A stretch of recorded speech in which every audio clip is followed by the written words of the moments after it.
শিবির খুব খারাপ। শিবির খালি রক কাটে, শিবির পাকিস্তানি, শিবির এই, শিবির জঙ্গি। ওমা রক্ত কাটেই, প্রমাণও আছে, দীর্ঘ ভিডিওতে প্রমাণও দিয়েছে। জঙ্গি তো অবশ্যই, নবী নিজেই জঙ্গিবাদ শিখিয়ে গেছেন। ওরা সব করবে আল্লাহু আকবার বলে, ওরা সব করবে কোরআন এবং হাদিস ইসলামের পোশাকে মুড়িয়ে, সেটা তখন পবিত্র হয়ে যাবে। সবকিছু মেনে নিলাম। মানতে তো হবেই, একটা কথাও যে মিথ্যা না। কোনোদিন শুনেছেন শিবিরের কোনো ছেলে কোনো নারীকে উত্ত্যক্ত করেছে? উত্তক্তকারী না তো, আপনাদের কাছে উত্তক্তকারী না, সে তো আপনাদের কাছে বীর।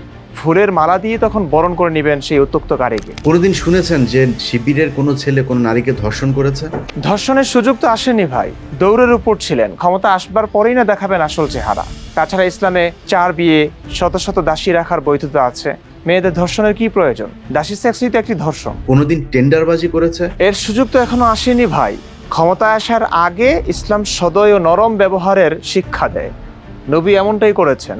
13 বছরে যুদ্ধ বিগ্রহ করেননি, মদিনায় গিয়ে খুন খারাপি করেছেন।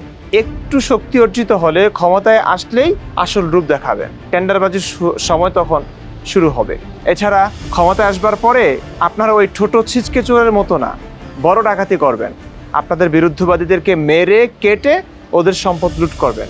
ইসলামের এই কথাগুলো কি অস্বীকার করতে পারবেন? কোনো একজন ছাত্রীকে অসম্মান করে তারপরে কথা বলেছে? ওই তো বোরকা হিজাব না পরলেই শুরু করবেন।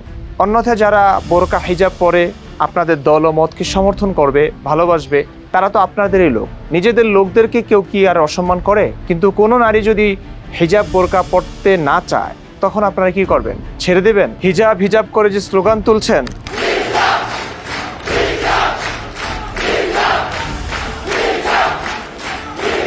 নারীদের উপর চাপিয়ে দিচ্ছেন না?